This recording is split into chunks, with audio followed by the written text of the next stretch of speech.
Everyone thinks of deserts as lifeless, hot, dry, and empty. But in southern Israel, engineers are preparing to defy nature itself. They're carving a deep-water harbor out of pure desert rock, hauling away enough earth to build 13 pyramids, and preparing to flood it with tens of millions of cubic feet of seawater pumped straight from the Red Sea.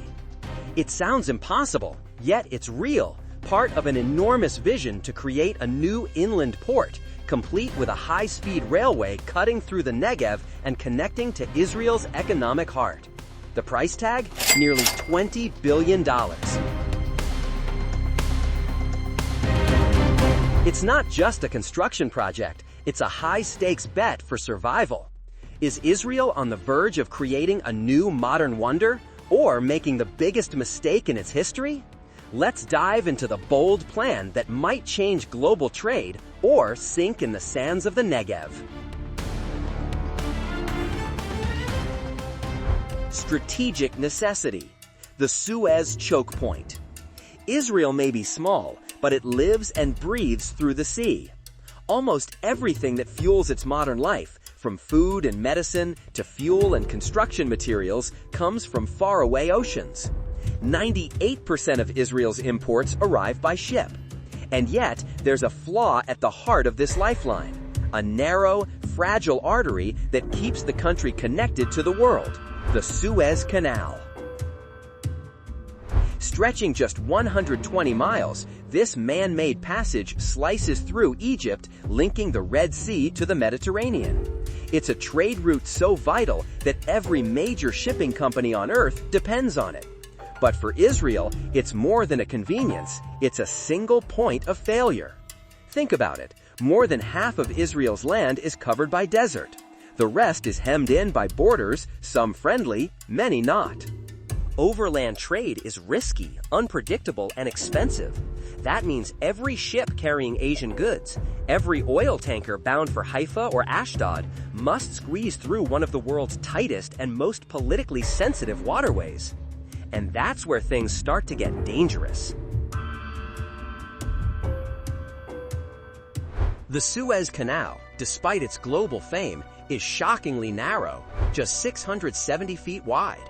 It was built in the 19th century, when ships were smaller, slower, and fewer. But the world changed. Today's ocean giants, like the Ever Given, are more than 1,300 feet long and tower nearly 200 feet above the waterline.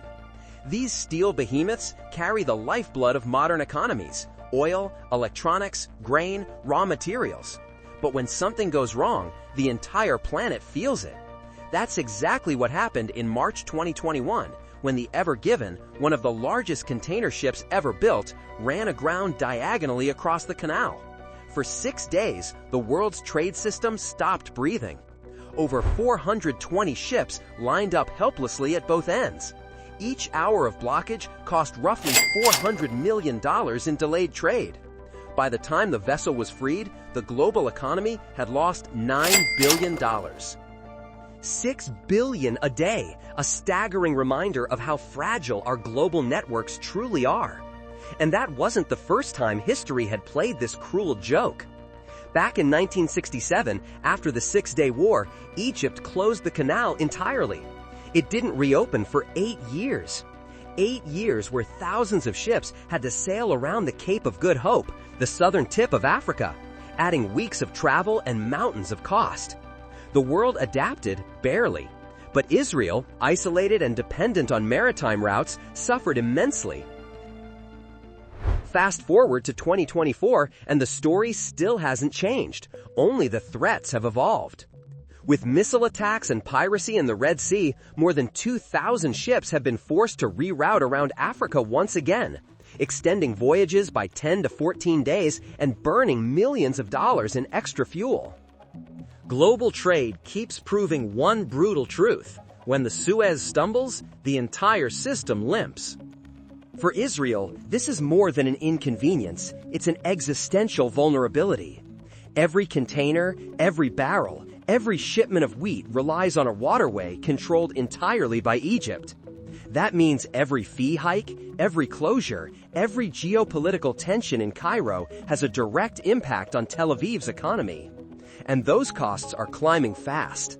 Egypt, knowing the world has no real alternative, has raised canal tolls to $700,000 per ship, more than 10 times what it was 2 decades ago.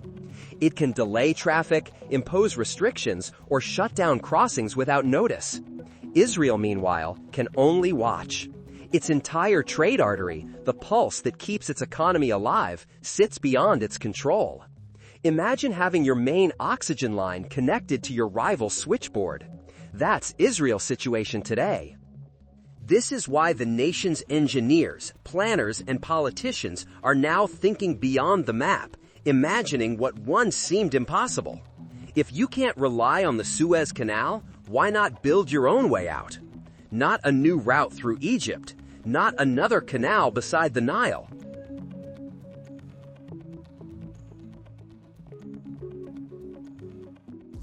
But something unthinkable, a new seaport carved deep into the desert itself. Because when your future is being throttled by a single choke point, survival demands more than clever diplomacy. It demands rewriting geography.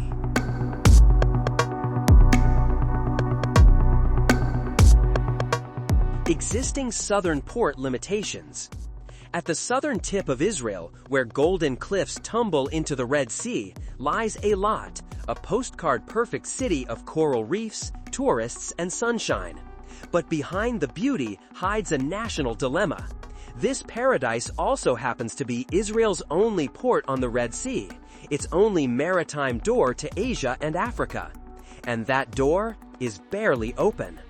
Eilat's entire coastline measures just 7 miles, squeezed between Jordan to the east, Egypt to the west, and mountains rising sharply to the north. There's simply no room left to grow. For a country dreaming of global trade independence, geography has dealt a cruel hand. The port itself is a relic of another era, small, shallow, and hopelessly outmatched by modern shipping. While Israel's northern giants, Haifa and Ashdod, handle over 1 million containers each year, Eilat manages barely 50,000 TEUs, 30 times less.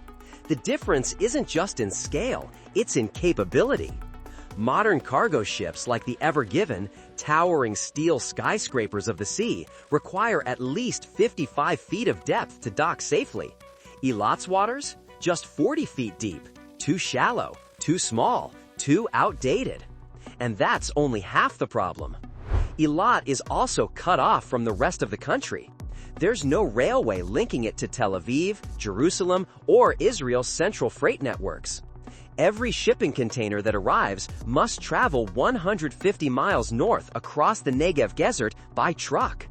Those long hauls through blistering desert heat don't come cheap. Fuel, maintenance, and time push up costs until they double or even triple what they'd be by rail. For exporters, it's a logistical nightmare. For importers, a financial one. A decade ago, Israel proposed an $8 billion rail project to finally connect Eilat to the national grid. It was meant to transform the city into a hub of high-speed logistics, cutting travel time to just a few hours. But 10 years later, the plan remains stuck in bureaucracy, a line drawn on maps, never on sand. So the port is stranded, isolated, inefficient, and economically unsustainable. And yet, even if expansion were possible, nature wouldn't allow it. Eilat isn't just a trade outpost, it's Israel's tourism crown jewel. Its coastline is home to the world's northernmost coral reef, a living treasure that attracts divers from around the world. The reef has survived thousands of years of storms and temperature shifts, but it may not survive dredgers and oil tankers. Expanding the port would mean drilling, dredging, and heavy ship traffic, all lethal to coral. Scientists warn that a single leak or sediment plume could wipe out the entire ecosystem in months. Local residents and conservation groups know it too. They've protested fiercely against any industrial expansion. Eilat, in short, is trapped between two worlds. Too fragile to become an industrial port, too small to serve as a national gateway. So Israel faces a stark question. How do you expand when there's nowhere left to build? The answer, as engineers soon propose, sounds impossible. If the sea can't come to Eilat, then Israel will bring the sea inland. To keep its economy alive and free from the grip of geography, Israel is preparing to do the unthinkable: build a seaport in the middle of the desert. The Southern Gateway Project components. Every great nation has a project that defines its era, the kind of idea that sounds impossible until it isn't.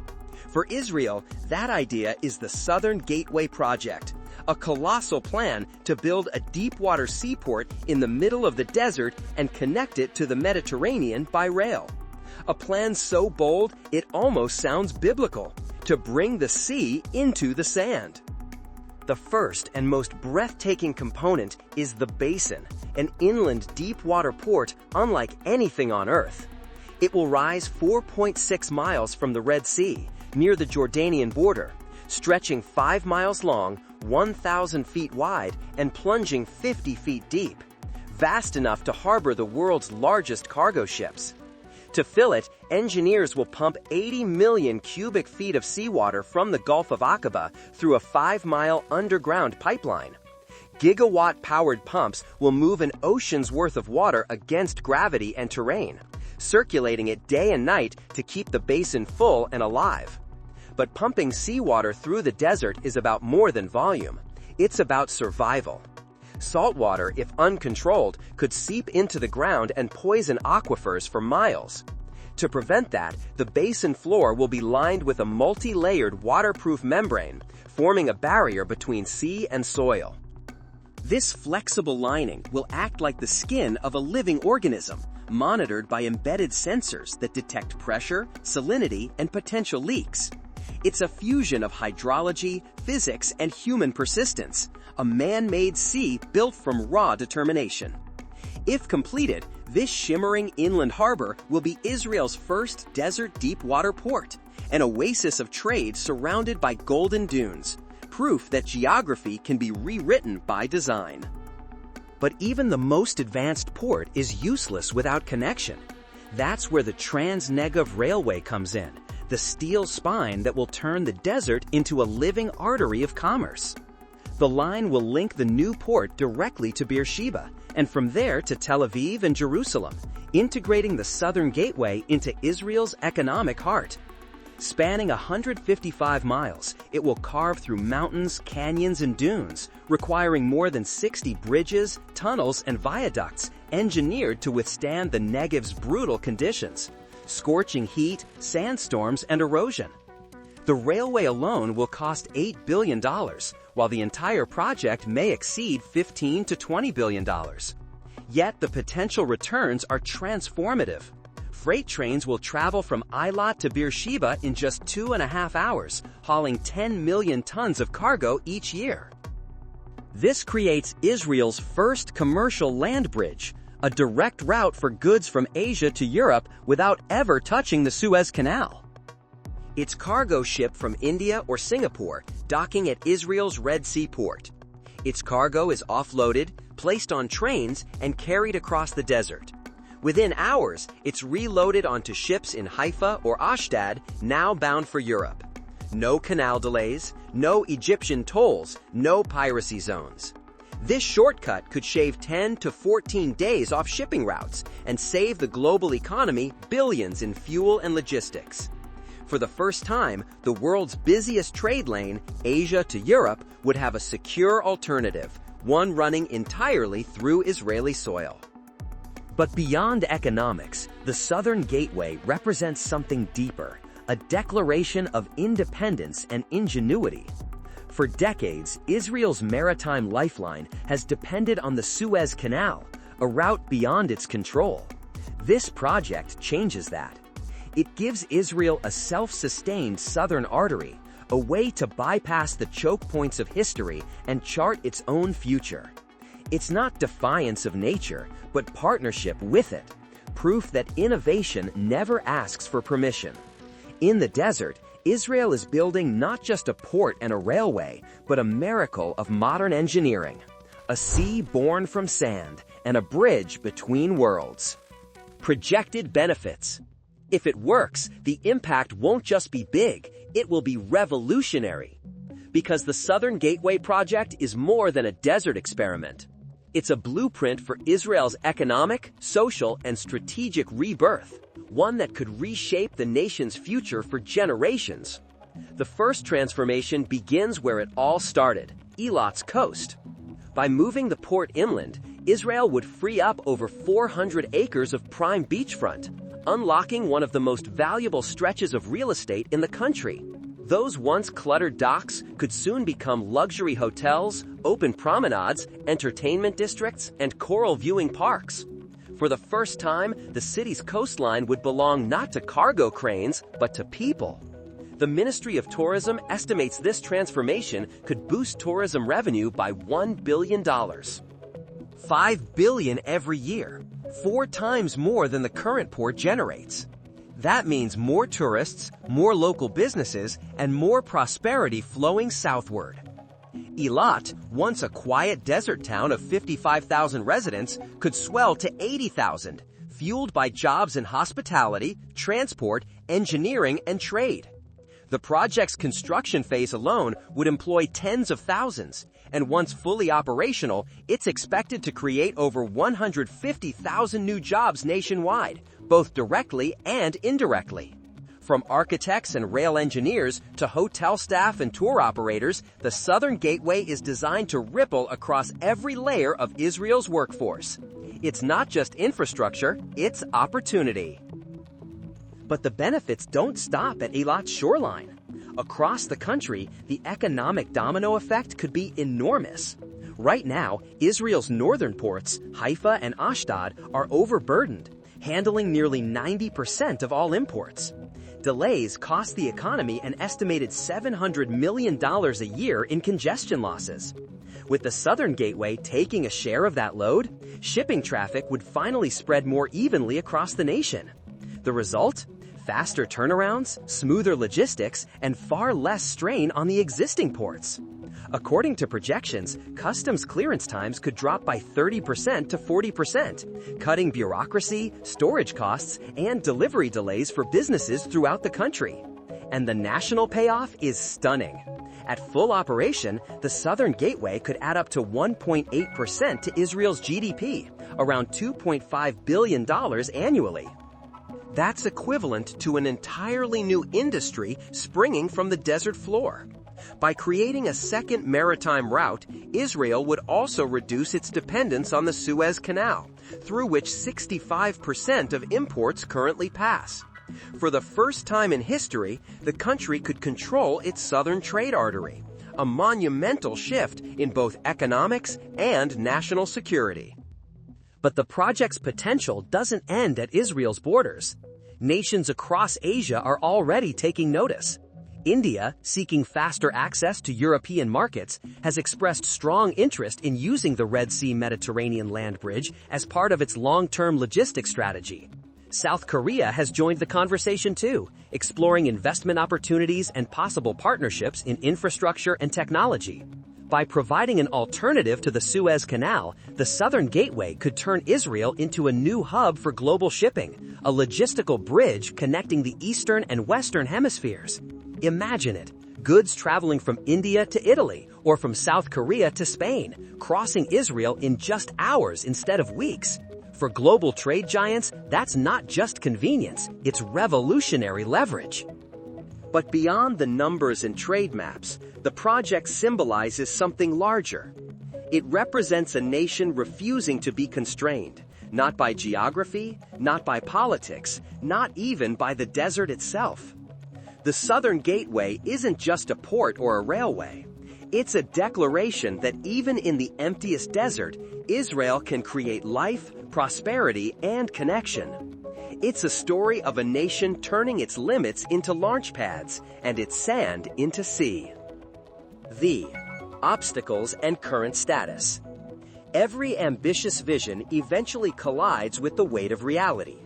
And for the Southern Gateway project, that collision is already here.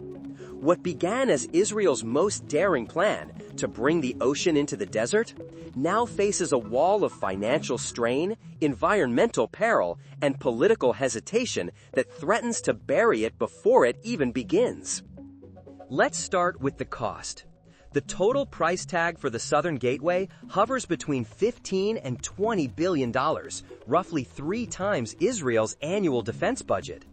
It's an astronomical figure for a country already juggling billion-dollar modernization projects in its northern ports.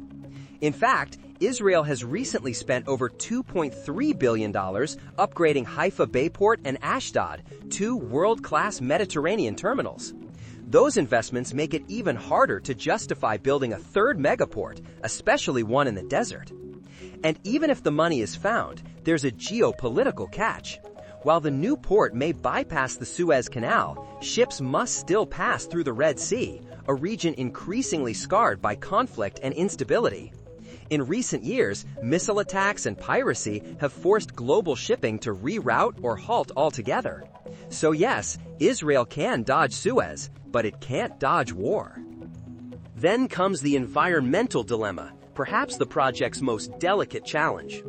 At the southern edge of Israel lies the Gulf of Aqaba, home to the world's northernmost coral reef, a 7,000-year-old ecosystem found nowhere else on Earth. It's the pride of Eilat, and one accident could erase it forever. A single leak from the seawater pipeline or basin could release enough brine and contaminants to kill the reef within weeks.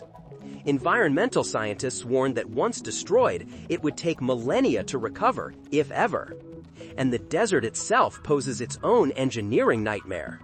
With summer temperatures exceeding 110 degrees Fahrenheit, the Southern Gateway's pumps, pipelines, and metal structures would corrode and degrade far faster than expected. Maintaining the port could cost over $1 billion every decade just to fight the damage caused by heat, salt, and evaporation. And yet, despite the headlines and hype, nothing has been built. Not a dock, not a rail line, not a single stone. The project remains stuck in the pre-feasibility stage, little more than a concept on government slides and computer renderings. Private corporations and global investors have backed away, calling it a Dubai dream without oil money. For them, the risks far outweigh the potential return. Meanwhile, public resistance is mounting. In Eilat, where tourism fuels the local economy, 62% of residents oppose the project. They fear the port's expansion would turn their paradise into an industrial zone, killing off the coral reef and driving tourists away. Local activists have rallied under a simple slogan: you can't drain the sea and keep it blue. And beyond Israel's borders, another storm brews. Egypt sees the Southern Gateway as a direct threat to its economy.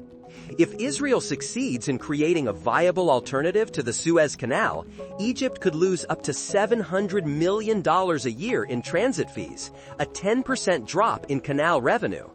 Cairo has already responded by accelerating its own canal expansion, turning this into a quiet economic race. Egypt's historic canal versus Israel's desert sea. So for now, the Southern Gateway remains a dream half buried in sand, a symbol of ambition caught between vision and reality. The plans exist, the potential is clear, but the costs, conflicts, and contradictions keep it frozen in time. A sea may one day rise here, but today it's still just a mirage. Across the Middle East, a quiet race is unfolding. Egypt's ancient waterway versus Israel's man-made sea. One is deepening a canal carved by history. The other is daring to create one from sand. It's more than a competition of engineering. It's a battle of vision, ambition, and survival. So the question remains, who will shape the future of global trade? The keeper of the old route, or the nation bold enough to invent a new one? If you had to place your bet, would it be on the real canal or the desert dream? Tell us what you think in the comments below. And if you love uncovering the hidden rivalries, impossible mega projects, and bold visions shaping our world, make sure to like, subscribe, and turn on notifications so you never miss the next story.